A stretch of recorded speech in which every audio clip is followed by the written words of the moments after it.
你是不是总觉得成功就得吃苦，幸福都是奋斗后的奖励？硅谷大佬纳瓦尔最近在一场3小时访谈里，把这些毒鸡汤全推翻了。他说自己投资200多家公司，写出畅销书，却从没让搞钱毁掉生活，反而越活越自由。这位大佬的观点太颠覆了，比如别瞎努力，先学会对90%的无效社交说不。痛苦不是成长的勋章，而是你想错了。他还爆料自己从不列日程表，每天只做让自己上头的事，反而效率翻倍。最绝的是，他提出一个普通人也能复制的搞钱公式，把自己的特长变成能卖钱的产品，而不是困在打工换钱的死循环里。读完这场访谈，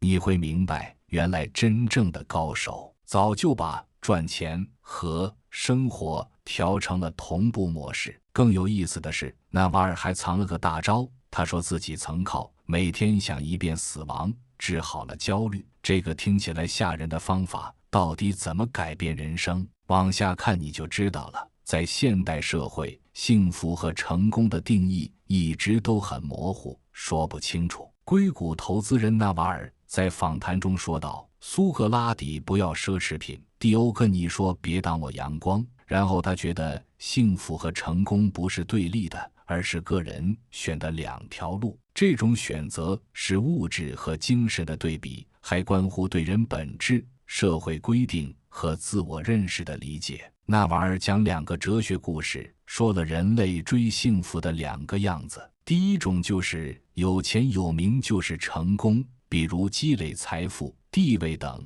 满足自己的欲望。这逻辑基于需求满足循环。像释迦牟尼身为王子，体验过富裕，就追求精神升华。纳瓦尔说，这条路的正确是因为人有生存本能，古代时候占有食物和领地就能活得更好，现在人们追财富和地位也一样。第二种方法是放弃来获得自由，像苏格拉底说的，世界好多东西我都不想要那样。这路主要是解构欲望，抛弃不必要需求，达到心灵自由。纳瓦尔说，像亚历山大和蒂欧根尼，亚历山大权力大却羡慕同理哲人，蒂欧根尼说我不做亚历山大，不接受外头给的标签。幸福的真谛在于了解够的意思，不是要多，而是要少。现代心理学有个极简主义，说减少想要的东西就能更快乐，因为人们会从缺少看到已有。纳瓦尔说，2条路没有好坏，要看个人怎么定义成功。若把成功看成幸福的手段，那就要小心了。很多人在追成功时牺牲了幸福，结果到了终点，发现成功快乐像沙子，一下就流走了。他用玩游戏比喻，开始为赢而战，赢后又觉得没意思，最后乐趣在玩游戏上。像成功后追求幸福，从目标转到过程。传统说法里，成功老跟痛苦一起提，像那句吃得苦中苦，方为人上人的话。纳瓦尔提出反思2点，痛苦的工具性跟危险性。他把痛苦分成2种，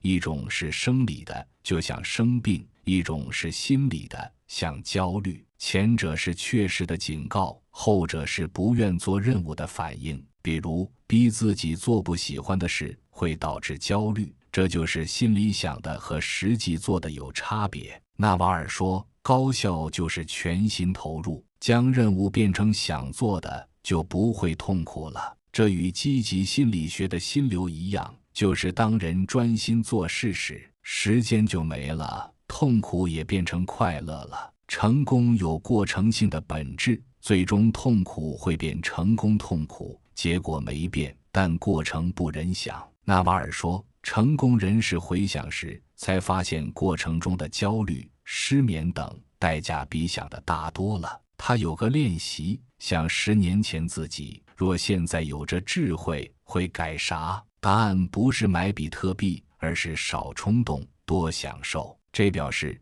成功真奇怪，人们为未来成功的梦牺牲现在，但以后却用没好好享受来否认以前。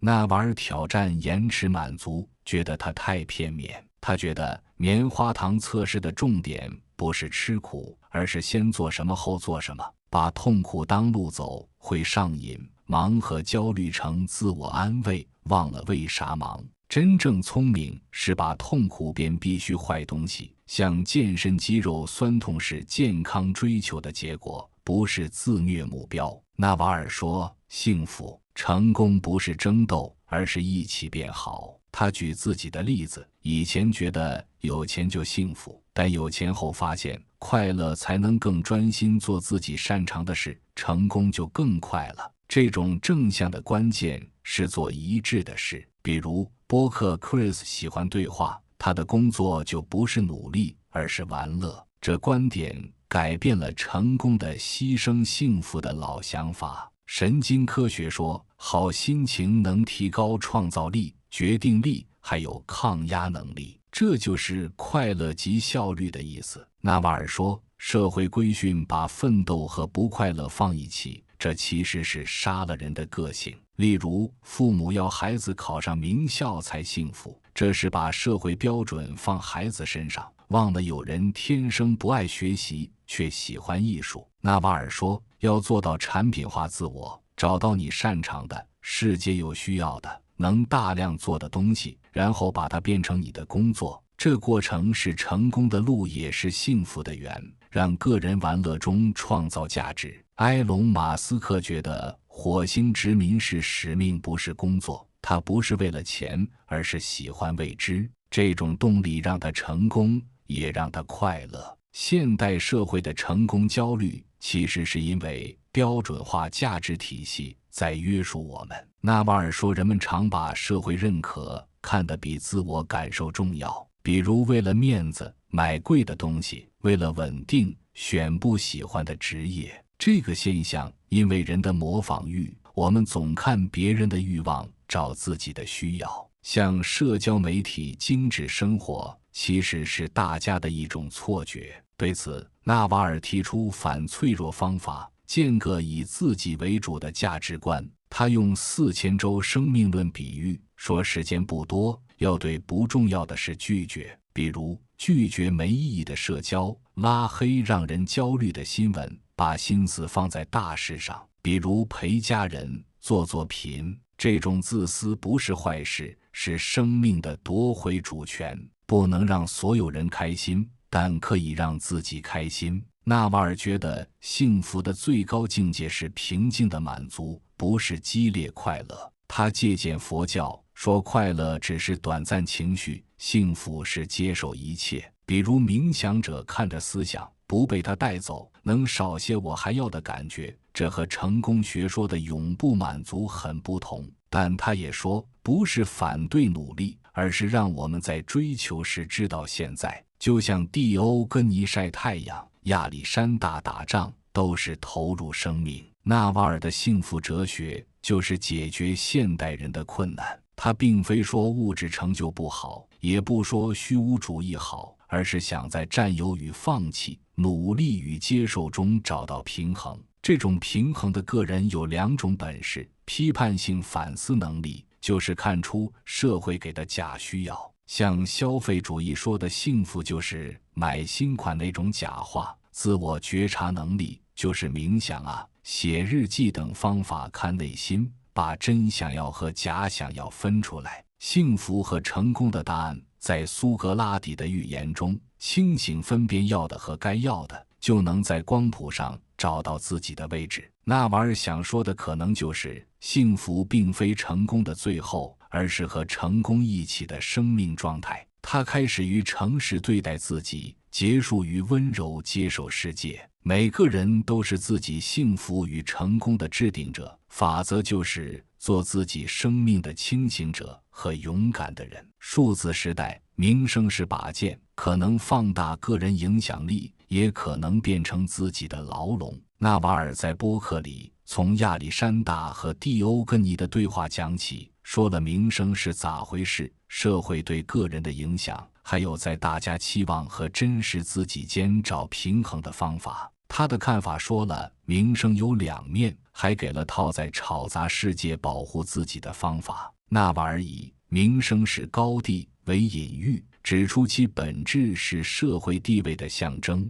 对男性而言，名声在进化意义上关联着资源获取与配偶吸引，这解释了为何即使明知名声伴随隐私丧失，人们仍趋之若鹜。从古代征服者到现代网红，名声的表现形式虽变，但其核心逻辑未改。名声是影响力的可视化标签，能降低社交与交易成本。例如，名人推荐产品的转化率远高于普通人，正是因为名声自带可信度背书。然而，名声的代价同样显著。纳瓦尔列举了三大枷锁：隐私的消亡、公众人物的衣食住行、言论举止被无限放大，甚至家人也被卷入舆论漩涡。这种全天候透明化导致个体失去试错空间，如某大 V 因早年言论被重新解读而陷入信任危机。表演型人格的困局，为维持公众形象，个体被迫进入人设绑定状态。纳瓦尔提到一位商业博主因不堪高效人设压力退网，直言必须活成自己塑造的样子的窒息感。这种表演本质上是一种自我异化。心理学中的自我一致性理论表明，长期伪装会导致认知失调与抑郁。观点固化的风险，公众对一致性的期待迫使名人不敢轻易改变立场。纳瓦尔以自己早年关于恋爱的预测被揪为例，指出学习本质是改错，但公众将修正视为虚伪。这种压力可能扼杀创新思维，使名人沦为观点囚徒。纳瓦尔的核心提醒是，名声如同借来的羽毛，能让你飞得更高，也可能在风暴中成为累赘。关键在于认清其工具属性，而非将其视为自我价值的终极证明。面对名声的诱惑与压力，纳瓦尔提出的解决方案是构建以自我为中心的价值坐标系，其核心是全面自私。这里的自私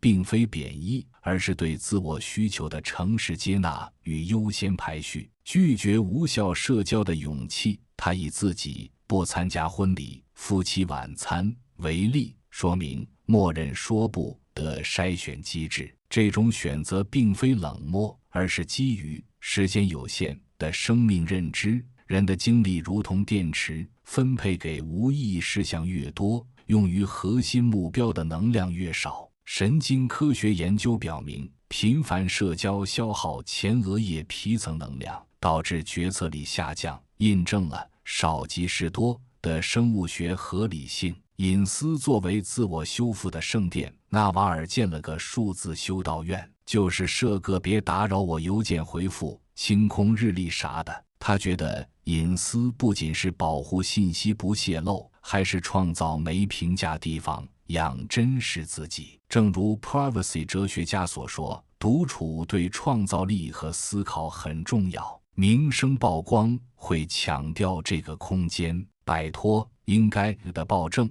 社会规训通过你应该成为什么样的人施加压力，如成功人士必须频繁出席活动，名人必须发表公共意见。纳瓦尔的反抗在于区分社会剧本与个人叙事。例如，他拒绝成为励志导师，直言导师是陷阱，因为任何标签都会限制个体的流动性。这种态度呼应了存在主义哲学，人是自己选择的总和，而非社会定义的集合。在人人皆可成名15分钟的时代，纳瓦尔撕开了完美人设的虚伪面纱，提出真实是对抗表演型文化的终极武器。承认自我是动态系统，他以门肯、死守一致是蠢人毛病。韦隐指出学习的本质是持续改错，例如他早年关于 AGI 的预测与今日观点的差异并非打脸，而是认知进化的自然结果。心理学中的成长型思维与此契合，允许自己改变，意味着承认过去的自己可能错误，这需要知识上的勇气。对抗记忆暴政的叙事重构，公众往往用过去的言论锚定一个人，却忽视其经历带来的认知升级。纳瓦尔建议通过10年自我对话练习解构这种束缚，想象与10年前的自己对话，你会发现曾经的真理可能只是阶段性认知。这种视角转换能消解必须前后一致的焦虑，允许自我像河流一样流动。脆弱性的力量在人涉及资本的时代，暴露脆弱被视为风险，但纳瓦尔认为这是真实性的必要组成部分。他坦言，幸福是我最没资格谈论的话题。这种自我质疑打破了导师全知全能的神话，反而拉近与他人的心理距离。社会学中的自我表露理论证实，适度暴露脆弱能增强人际信任，因为它传递了我非完人的真实信号。数字技术重塑了名声的生产与消费机制。纳瓦尔敏锐捕捉到3种新矛盾：瞬时名声与永恒自我的冲突，短视频平台催生的速朽型名声，如网红的3个月生命周期，与个体对持久价值的追求形成张力。纳瓦尔以空洞名声批判这类现象。依赖外貌、梗文化走红的人，一旦失去算法加持，便迅速过气，因为其名声缺乏扎实的价值支撑。数据凝视下的自我客体化，点赞、评论、转发量将个体价值量化为可计算的指标，导致自我价值感等于他人评价总和的认知扭曲。纳瓦尔的应对策略是关闭数据通知，拒绝让算法定义自我价值。这种做法与数字排毒运动的核心理念一致。集体叙事对个体声音的吞噬，社交媒体的议题计划迫使名人选边站，如某科技创业者因为评论热点事件被指责缺乏社会责任感。纳瓦尔对此的回应是专注可影响的局部，与其在全球议题中表演正义，不如在擅长领域创造具体价值，如资助年轻物理学家，而非参与网络论战。纳瓦尔并非否定名声，而是主张将其转化为创造价值的自然结果，而非刻意追求的目标。他以猎鹿博弈为喻，指出当个体专注于为群体提供独特价值，如解决问题、创造美、传递思想，名声会像猎鹿后的盛宴一样自然降临。这种路径的优势在于动机的纯粹性，以我能提供什么而非我能获得什么为起点，避免陷入为名声而表演的循环。例如，乔布斯追求创造伟大产品，名声只是这一过程的回声。抗风险的韧性建立在价值基础上的名声更具耐久性。纳瓦尔投资的 Twitter、Uber 等项目，其影响力源于解决真实需求，而非营销炒作，因此历经时间考验。自我与名声的共生性，当名声是做自己热爱之事的副产品时，个体无需割裂公众形象与真实自我。如纳瓦尔在播客中展现的自私哲学，既是其生活方式的真实写照，也是其思想产品的核心卖点，实现了自我表达与公众传播的统一。纳瓦尔的名声哲学最终指向一种清醒的生存姿态，像蒂欧根尼一样珍视洞穴中的自我，又像亚历山大一样勇敢征服属于自己的战场。在这个人人都可能被聚光灯照亮的时代，关键不在于拒绝名声，而在于保持对聚光灯的控制权，选择何时站上舞台，何时退回阴影，何时调整剧本。这种智慧的本质是认识到自我是一个大于任何标签的存在。名声如同投射在墙上的影子，无论它被放大多少倍，真正的实体始终是洞穴中那个思考、感受、创造的个体。正如奈瓦尔在访谈结尾所言，当你不再需要通过名声证明自己，你就真正自由了。这种自由始于对影子与实体的清醒分辨，终于对自我主权的绝对忠诚。在名声的浪潮中，愿我们都能做自己生命的锚点，既不被浪潮卷走，也不拒绝浪潮带来的馈赠。毕竟，真正的强大是能在舞台上尽兴表演，又在谢幕后从容回归真实的自我洞穴。在现在的社会里，决定的好坏可以影响你的人生。纳瓦尔拉维坎特在播客里说了套奇怪的决策想法，和个人成长一起有了决策改变自我的方法。他的想法突破传统成功学，加了进化论、博弈论等，给复杂世界提供新方向。纳瓦尔认为，现代社会的决策困境源于信息过载与选择悖论，而破解之道在于构建极简的决策算法。他提出3大启发式规则，直击人类认知的局限性：秘数定理、1/3时间的魔法。纳瓦尔将计算机理论用在了人生选择，比如工作、伴侣、住哪儿。他的中心思想：花1/3时间找样本，然后定标准，剩下的时间挑好的。比如找工作时花3个月时间试试个行业，摸索期，然后定发展空间、薪水的标准，再快点找个好工作。反常识点：传统观念强调慎始，但纳瓦尔指出，过度犹豫会导致机会成本爆炸。正如他对4年职业承诺的批判，人们花3个月决定一份可能做10年的工作，这是荒谬的。进化视角：人类祖先在狩猎中通过试错、迭代、适应环境。秘数定理本质是将远古生存策略转化为现代决策模型。短期痛苦优先原则：对抗大脑的及时享乐机制。大脑天生厌恶痛苦，但纳瓦尔强调，当2个选项看似相当时，选择短期内更痛苦的路径。例如，拒绝即时娱乐，如刷手机；选择深度工作，拒绝低效社交，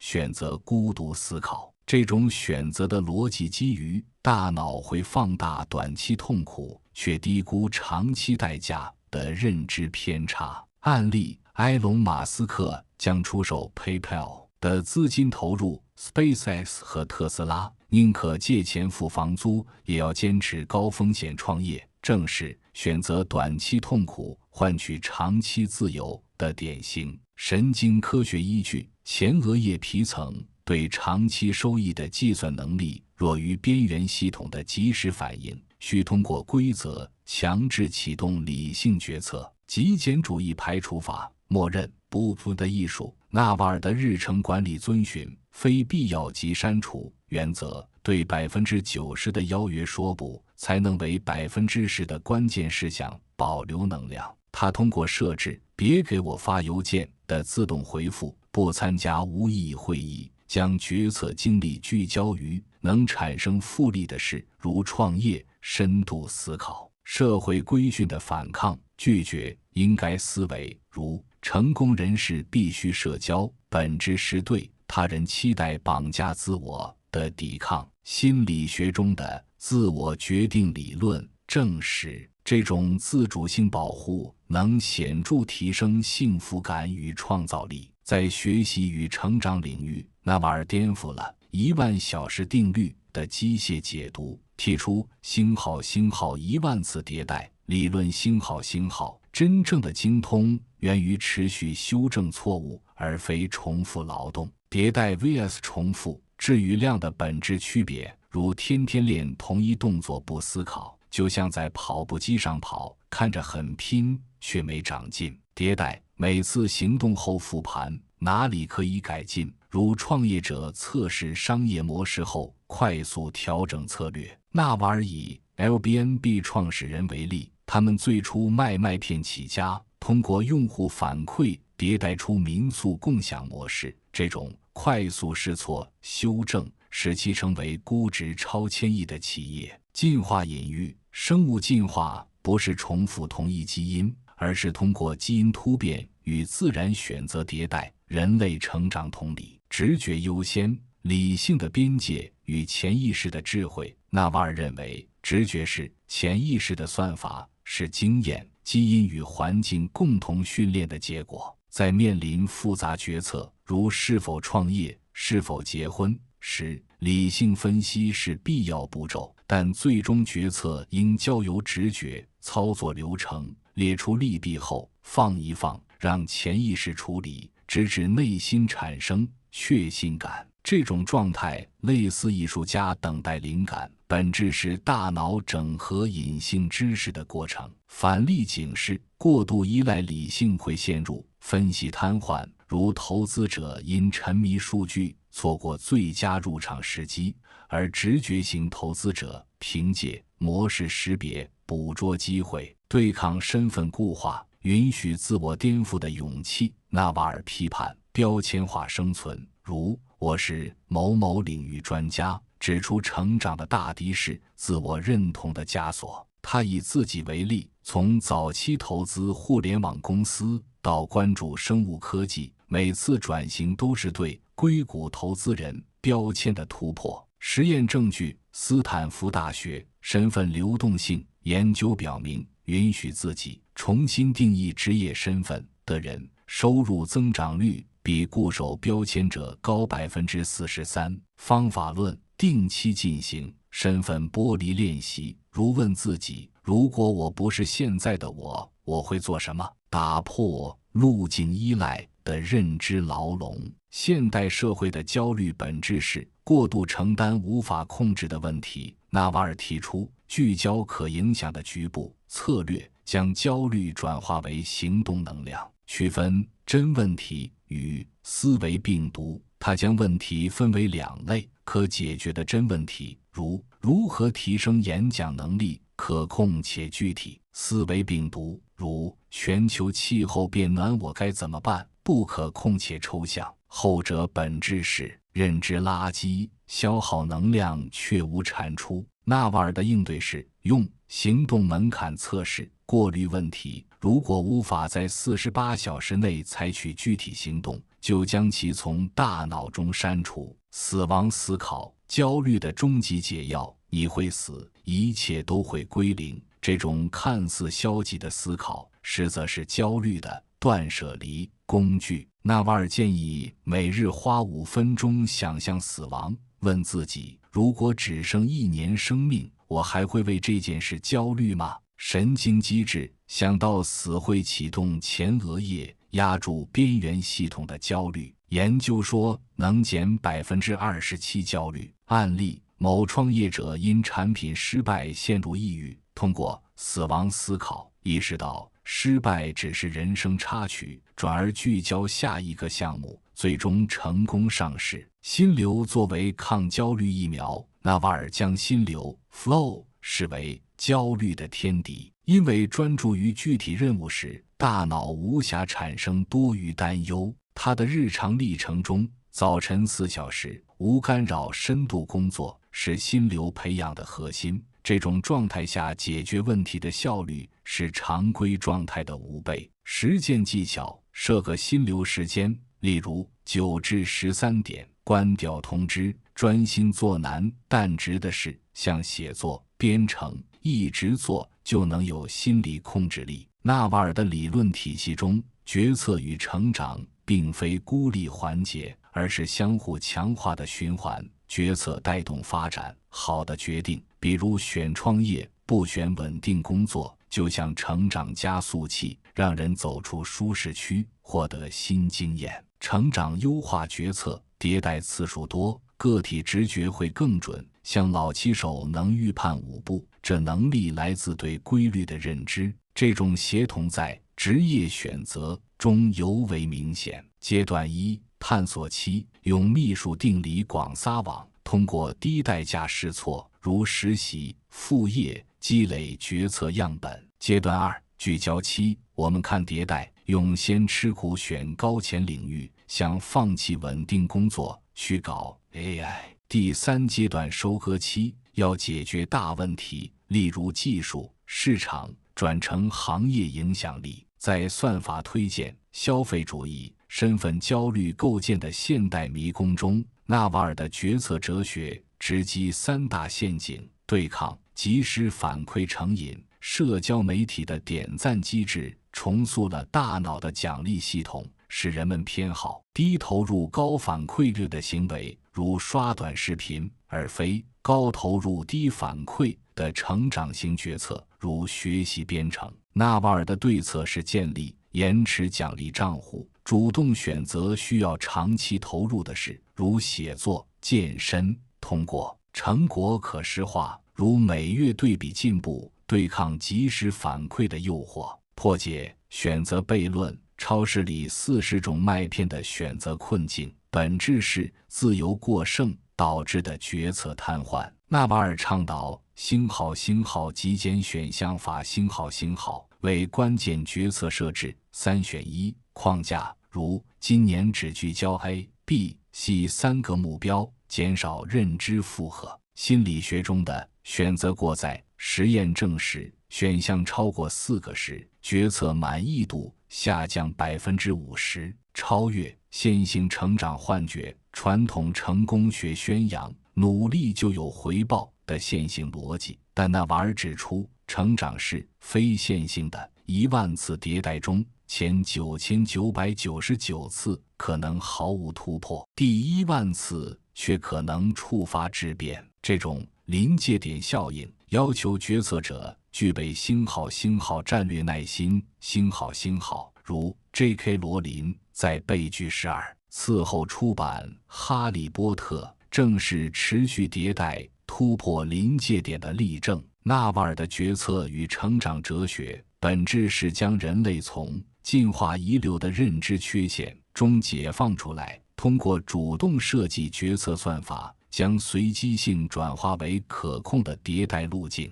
这需要我们兼具2种看似矛盾的能力：科学家的理性，用数据与逻辑构建决策框架，如秘术定理、成本收益分析；艺术家的直觉，在框架内保留对不确定性的拥抱，允许灵感闪现，打破规则。最终，决策不再是痛苦的权衡，而是自我实现的预言。每一次选择都是对理想自我的投票，每一次成长都是决策智慧的复利积累。正如纳瓦尔在访谈中所言，你今天的决策正在雕刻10年后的自己。在这个意义上，我们既是人生的决策者，也是决策塑造的艺术品。而这场雕刻之旅的终极奥秘，藏在理性框架中的直觉跳跃与迭代痛苦中的自我颠覆之中。科技发展的时代，纳瓦尔·拉维坎特既是硅谷投资人，也是哲学家。他对技术给出了冷静的看法。他在播客讲了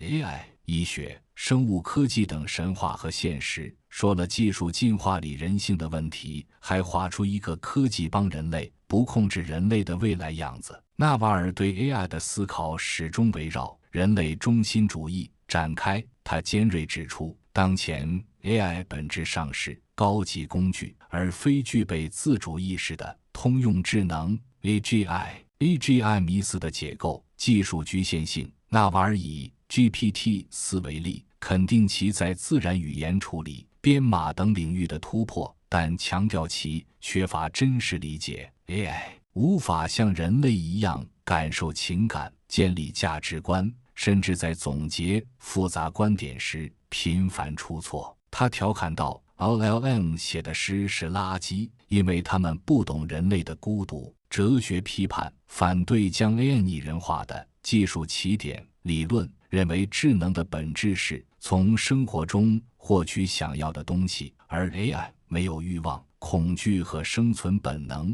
无法复制人类智能的核心。这种观点呼应了哲学家约翰·塞尔的中文坊间思想实验 ：AI 的符号处理不等于真正理解 AI 的正确打开方式，杠杆而非替代。程序员工具升级了。纳瓦尔说 AI 不但不会抢程序员饭碗，还能让他们更牛。比如 GPT-4，它能迅速做出代码框架，让开发者只关心创新问题。他猜以后程序员用 AI 替代人，不是 AI 淘汰程序员。有界问题的解决方案，在自动驾驶、医疗影像诊断等封闭场景中， AI 因数据处理优势将超越人类，但需人类监督。他以威某为例，肯定其在限定道路条件下的安全性，但质疑完全自主驾驶在复杂环境中的可行性。对 AI 末日论的反驳，针对 AI 威胁人类生存的担忧，纳瓦尔提出，缺乏生存本能的 AI 无法构成威胁，人类才是自己最大的敌人。他批判全球 AI 监管的乌托邦设想，指出技术的善恶取决于使用者，而非技术本身。纳瓦尔对现代医学的批判堪称尖锐，他将其比作穿着白大褂的巫术，直指其依赖经验主义、缺乏基础理论突破的现状。生物学的理论贫困，解释性理论不够。他表示，现代医学理论还在病原体、进化论里打转，很多实践都是靠瞎摸索。例如，切除胆囊、阑尾的手术很常见，但医学家还没说清这些器官有啥用。像汽车零件拆了车还能开，但不知零件有啥用。监管慢与创新被阻， FDA 这些机构太保守，新疗法像基因编辑很难快速实现。纳瓦尔说补充剂问题，觉得合成药研究有问题，但自己乱试药，如 Brian Johnson 吃很多补品也不好，要有个平衡的实验氛围。生物科技的未来突破点 GLP 一类药物的革命性，纳瓦尔将其称为自抗生素以来最伟大的医学突破。这类药物不仅能减肥戒瘾，还能降低癌症风险，延缓衰老。他预测未来5年内其普及将导致医保体系重构，甚至引发身材焦虑的文化变革。当肥胖可通过药物轻松控制，社会对自律的道德评判将被颠覆。抗衰老研究有伦理争议，支持理性抗衰老，不追求永生，觉得延长健康寿命比永生更靠谱。他投资的生物项目研究细胞变年轻，想要用基因修复衰老，但说死亡是生命必须的，反对改变自然生命的做法。医疗的去中心化趋势，批判医院中心主义，以后医疗会更个性，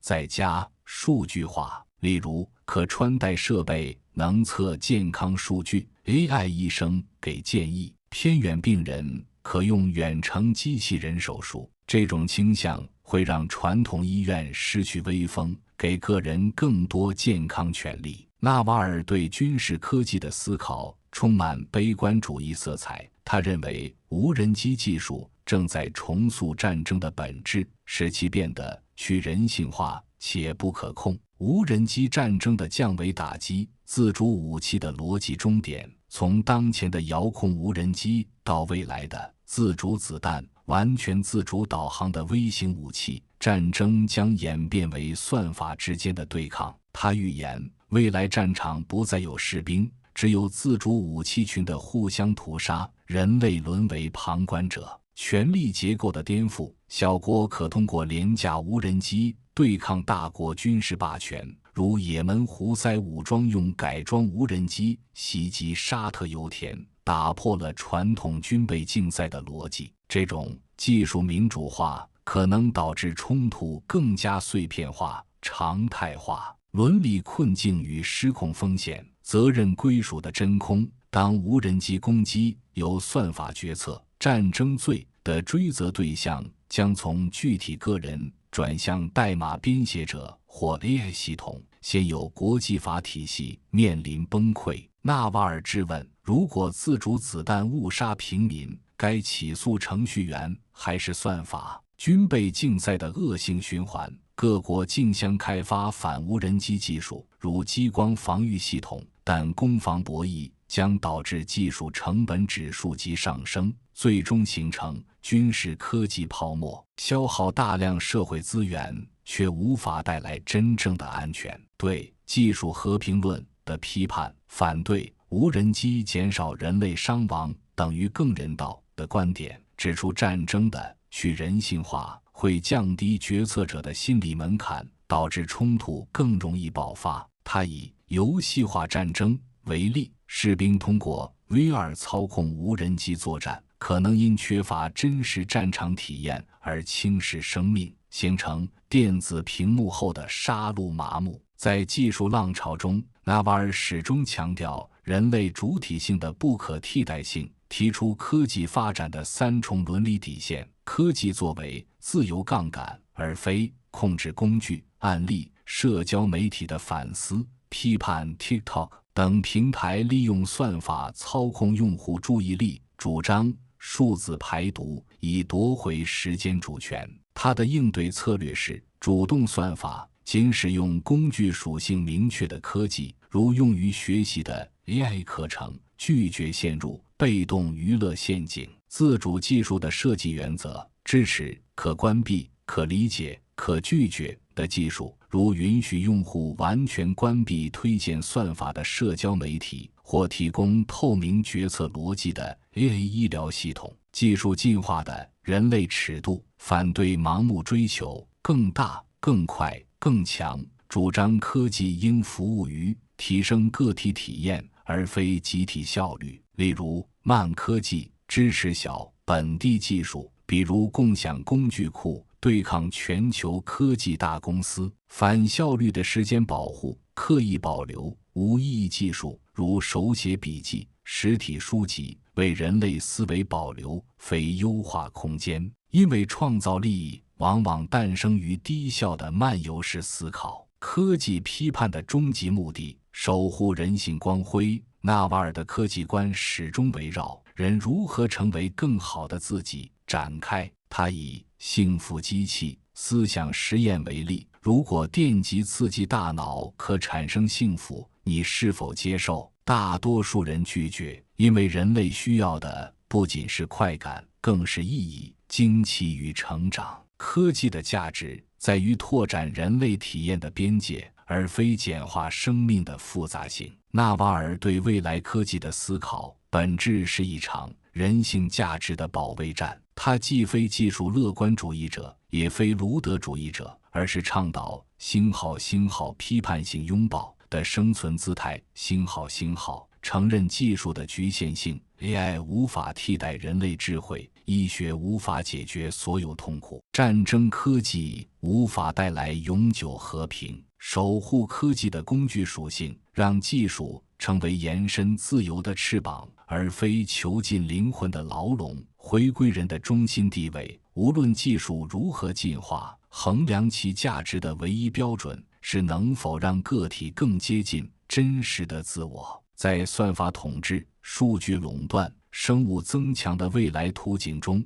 纳瓦尔的警示如同清醒剂。当我们沉迷于技术进化的速度时，别忘了追问：我们究竟要成为技术的主人，还是它的宠物？或许真正的科技未来，不是让人类变成更高效的机器，而是让机器成为更人性的延伸。在技术的浪潮中，为那个拒绝被标准化、数字化的独特自我保留一片生存的海滩。纳瓦尔·拉维坎特用进化论、博弈论当作刀，切开了社会、文化、家庭的深层逻辑。个体与群体总是在互动。他的想法跳出传统社会学，说人类行为是基因本能和现代文明打架。他给了一套在压力下保护自己的方法。纳瓦尔认为，人类社会的核心矛盾是个体自主性与群体协作需求的永恒博弈，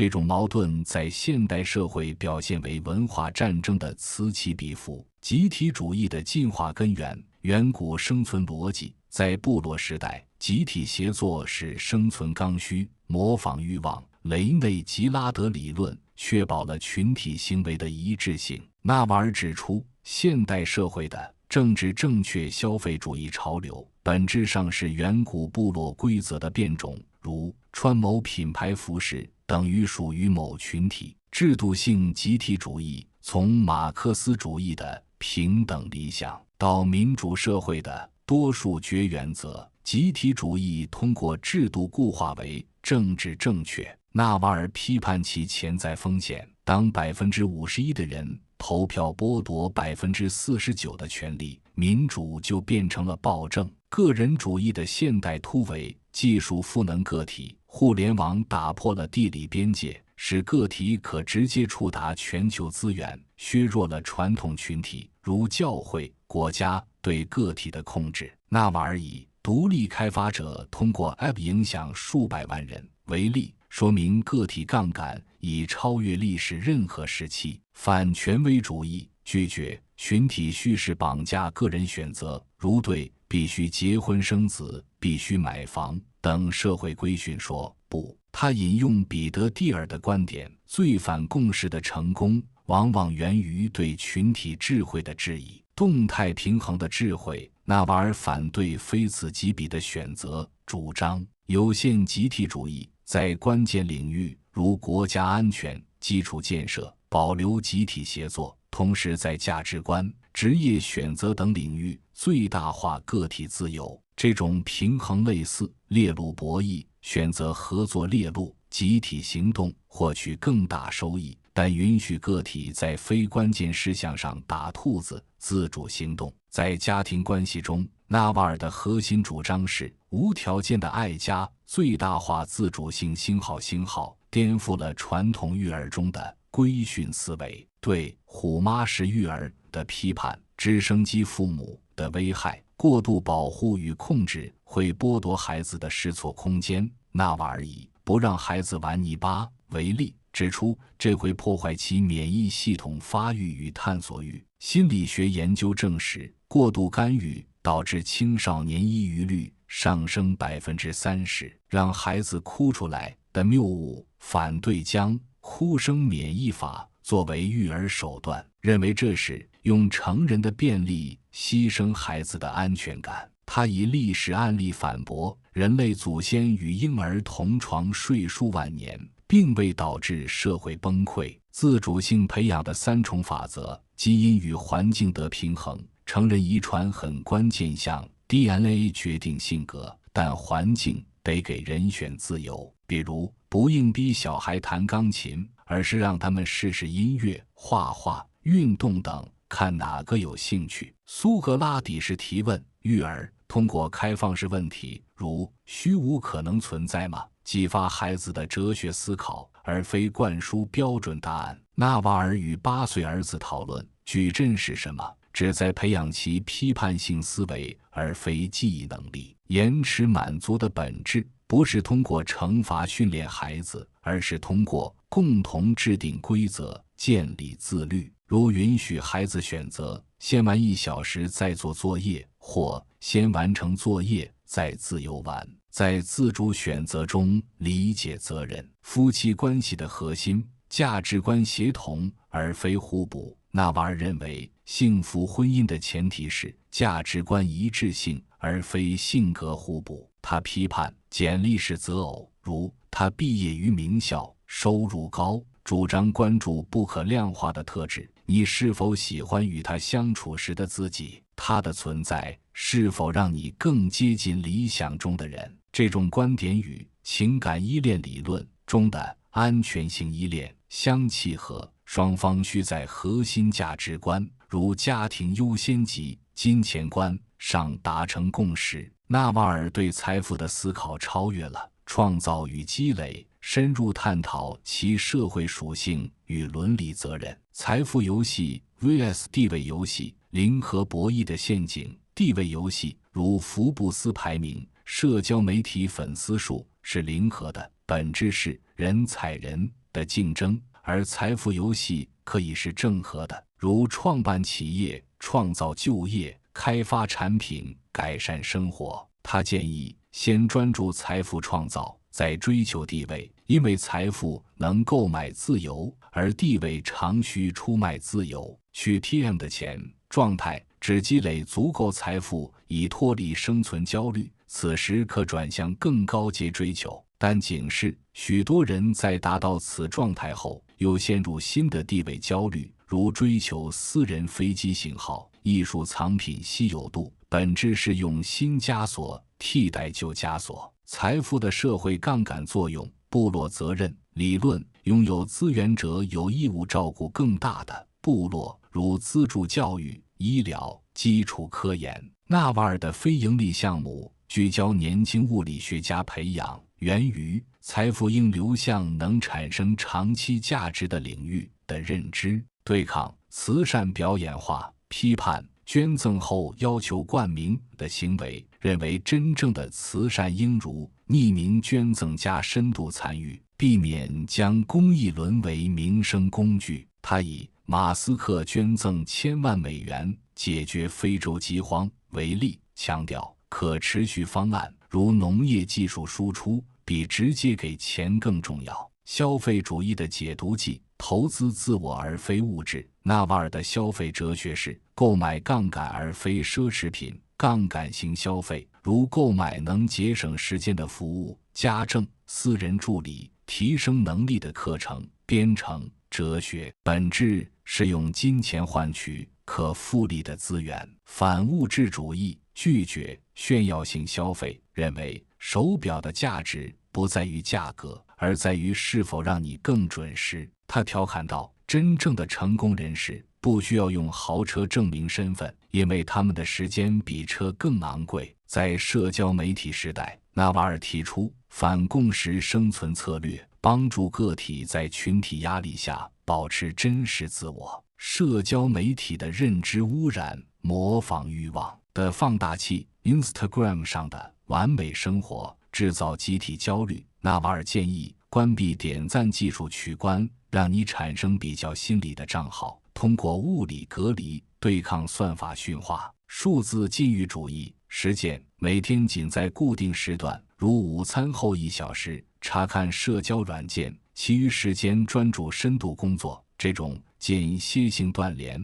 可使 productivity 提升40%。根据深度工作研究，社交货币的陷阱，不用人脉看价值，有效社交是价值交换的，不用刻意去弄。例如，创业者该好好做产品，价值大了，人脉会自动来找你。孤独的必要性，引用叔本华，只有当一个人独处时，他才是自由的，指出深度思考与创造力需要孤独环境。纳瓦尔的早晨4小时无干扰工作，正是这种哲学的实践。阿尔法男性的重新定义，颠覆传统支配者形象，提出最后吃饭的领导者概念。真正的领袖应先确保群体需求被满足，再考虑自身利益。如团队聚餐时，管理者最后动筷，体现对成员的关怀。这种领导风格与服务型领导力理论一致，研究表明其团队忠诚度高出传统权威型领导58%。纳瓦尔对人际关系的终极洞察是，真正的连接源于不可言喻的共鸣，而非功利性交换。爱情的本质，意识的化学反应，超越条件匹配、批判、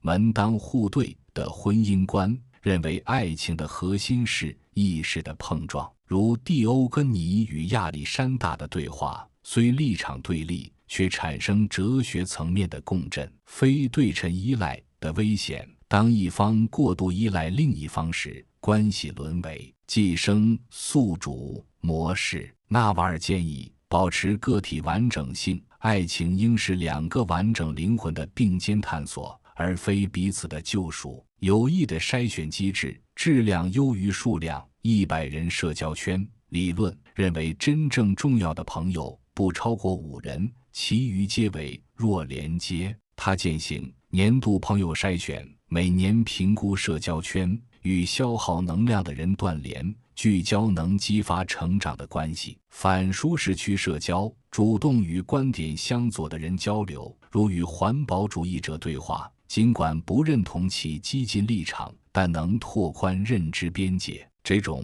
建设性冲突是避免信息茧房的关键。社会关系的终极悖论：孤独是常态，连接是例外。纳瓦尔以洞穴隐喻阐释，每个人都是独立的洞穴居民，通过语言、艺术等媒介投射影子，试图连接，但真正的灵魂相遇极其罕见。因此，接纳孤独是建立健康关系的前提，不将他人视为填补空虚的工具，而是偶然共鸣的奇迹。纳瓦尔的社会与关系哲学本质是一场个体主权的宣言，他既承认人类作为群居动物的局限性，又强调在基因编程与社会规训之外存在自主选择的可能。这种智慧要求我们做社会的清醒观察者，理解文化战争、消费主义、家庭压力的底层逻辑，却不被其吞噬，构建最小可行社会单元，以核心价值观为锚，选择与志同道合者形成微型部落，而非迎合主流叙事，践行温和的反叛，在育儿中尊重孩子天性，在财富使用中注入责任感，在社交中守护真实自我。最终，